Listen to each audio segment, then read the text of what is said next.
Olá, meus queridos alunos. Vamos lá para a última aula dessa semana. Essa semana puxada aí, 3 temas diferentes, mas são temas bem tranquilos, né? Hoje, então, nessa aula agora, nós vamos tratar aí sobre o Instituto Novação. Pessoal, pelo próprio nome do Instituto, a gente consegue compreendê-lo. Novação. Pensa aí, novação é quando você cria uma nova obrigação. Isso que é novação. Ou seja, é quando as partes elas estipulam a criação de uma nova obrigação que irá substituir, extinguir, acabar com a anterior. Me dá um exemplo, professor. Claro, vou dar um exemplo, sim. Imagine aí que determinado sujeito está devendo, contrair uma obrigação aí perante um outro de fazer a entrega da quantia de R$5.000. Mas esse sujeito, ele sabe, ele é especialista em conserto de automóveis. E o credor, ele precisa que o veículo dele seja consertado. Nesse caso, o credor, as partes, elas podem convencionar que o quê? Aquela obrigação de R$5.000 vai ser extinta e o pagamento vai ser realizado mediante a prestação de serviço, mediante a realização do conserto do veículo, que também aí iria ficar em R$5.000. Isso é novação, ou seja, a obrigação ela foi substituída por uma nova obrigação. A obrigação anterior extinguiu, acabou e uma nova veio substituí-la. Qual que é a natureza, então, desse instituto? Vocês viram aqui que eu falei, que eu passei no conceito aí para vocês, que as partes elas têm que negociar. Então, a natureza jurídica da novação é negocial. A novação ela não pode ser imposta por lei. As partes é que têm que ajustar, convencionar que a hipótese será de novação, que elas desejam realizar a novação, ou seja, criar uma nova obrigação para substituir a anterior. Então, quais são os requisitos para que seja configurada, para que a gente possa falar que realmente houve a novação? Primeiro requisito é a existência de uma obrigação anterior, pré-existente, aquela que vai ser substituída pela nova que vai ser criada, pela nova obrigação que vai ser criada. Pessoal, esse é o requisito, a existência de uma obrigação anterior. Ressalvo, contudo, que se essa obrigação ela for anulável, isso a turma que está mais avançada já estudou quais as hipóteses, os vícios de consentimento que acarreta a anulação da obrigação, os vícios sociais acarretam aí a nulidade da obrigação. Então, e a turma que já está mais para frente já estudou isso, a turma que está começando ainda vai estudar. Mas fato é que vocês precisam saber que quando a obrigação anterior for anulável, em nada irá impactar na obrigação que se criou. No entanto, se a obrigação anterior for nula, em tese ela não produziu efeitos, aí sim irá impactar na nova, porque a nova também ela não vai poder, ela não pode também surtir efeito porque ela veio de uma obrigação completamente, absolutamente viciada. Não vou entrar nisso porque a turma que está começando não estudou isso, mas fato é, a turma que já está mais para frente vai lá, verifica os aspectos, o que é um negócio jurídico anulável, um negócio jurídico nulo, que vai dar tudo certo. Pessoal, para ver também a existência, o segundo requisito aí de existência, né, de configuração da novação, é a criação de uma obrigação substancialmente nova, substancialmente diversa da primeira, da anterior. Tem que haver, então, uma alteração, seja nas partes ou seja no objeto. No exemplo que eu dei quando eu estava tratando do conceito lá, do que é inovação, eu mostrei para vocês que a dívida a princípio era em dinheiro, a obrigação tinha que ser satisfeita em dinheiro, e foi feita uma novação para que o devedor, autorizando o devedor a cumprir, né?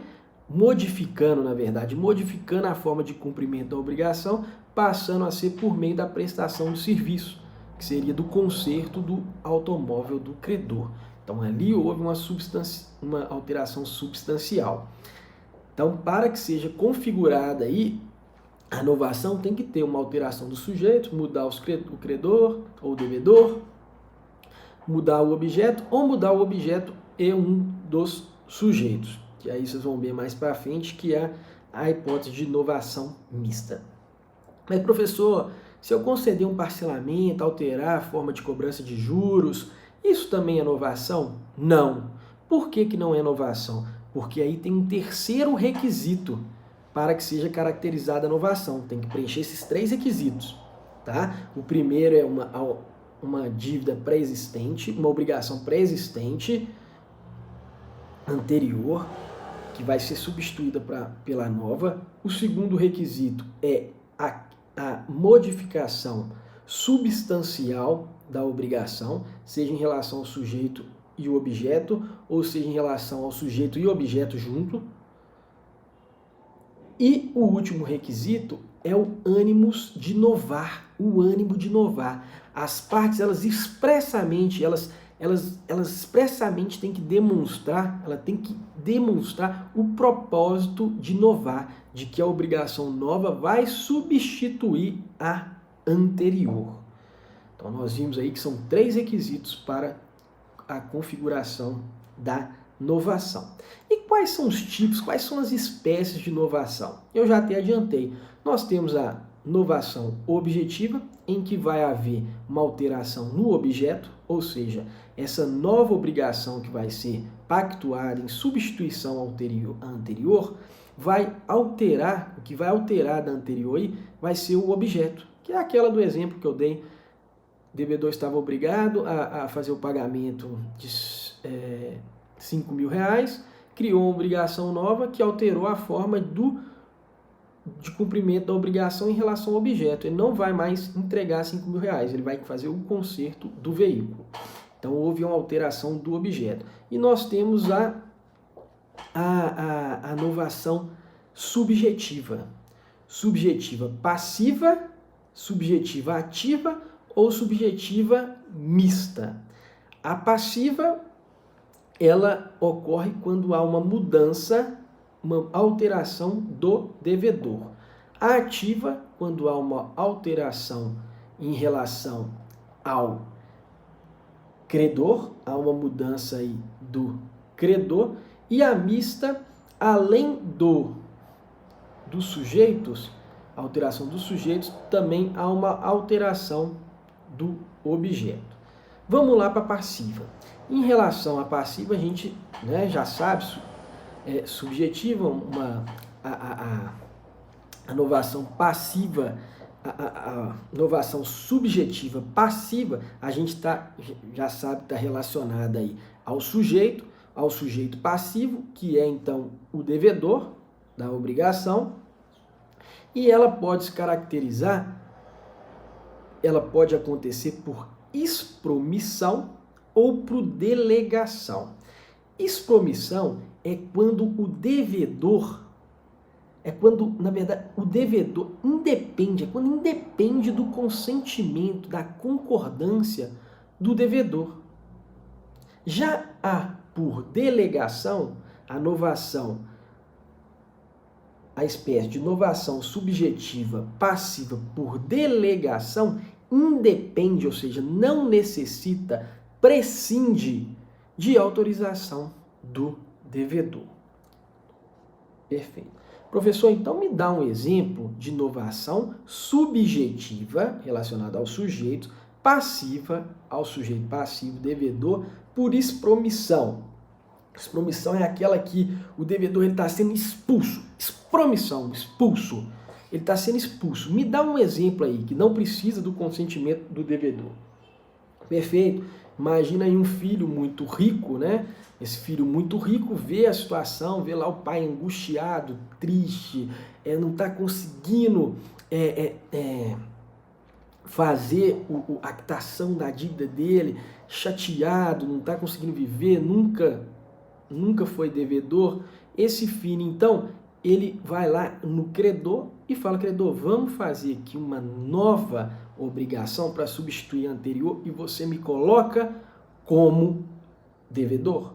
Se o credor concordar, perfeito.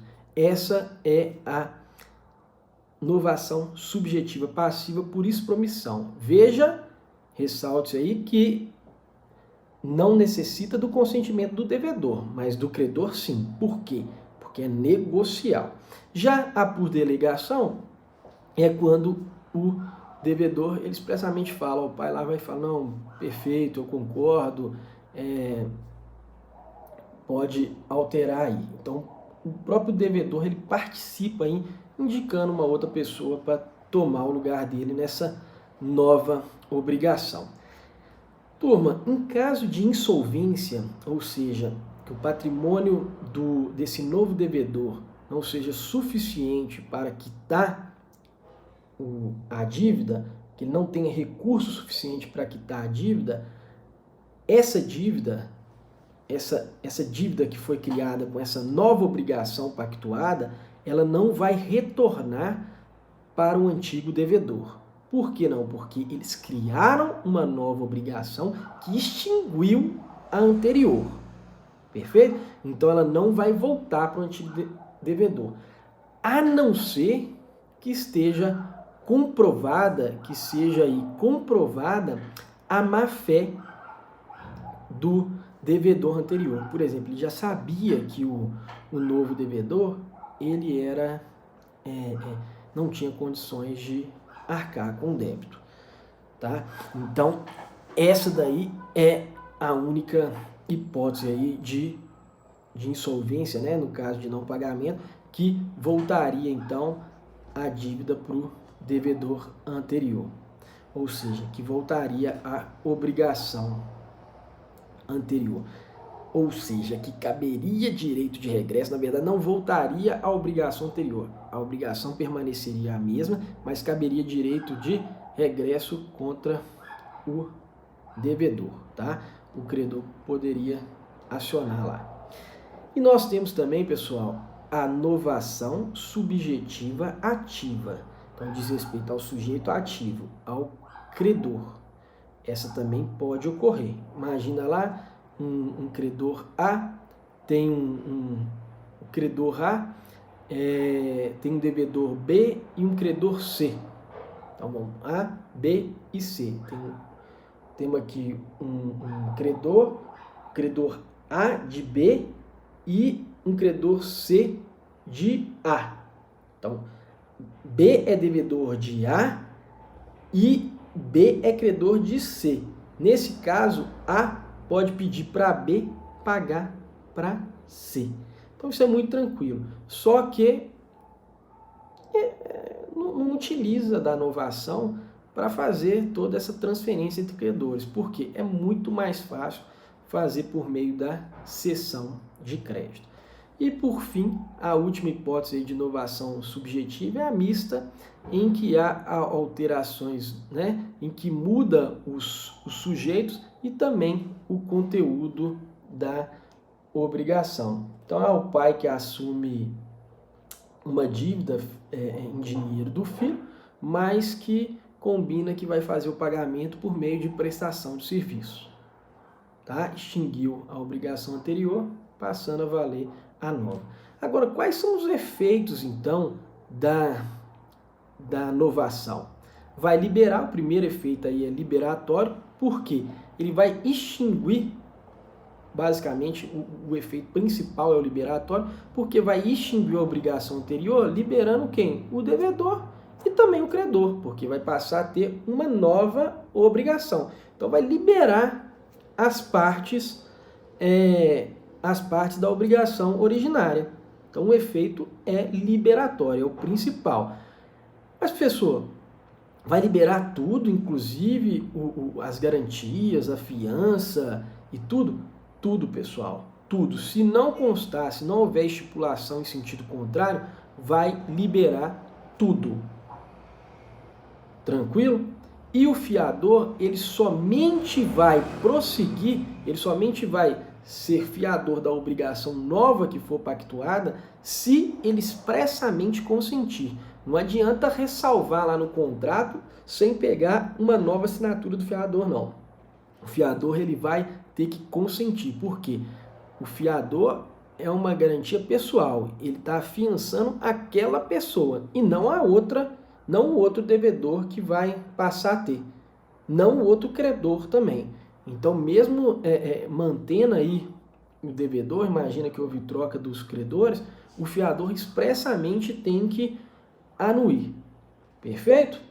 Então, essa é a importância da novação. Turma, novação é isso aí, os aspectos principais são esses. Vamos aprofundar um pouco mais na aula e qualquer dúvida eu estou à disposição. Obrigado aí, grande abraço.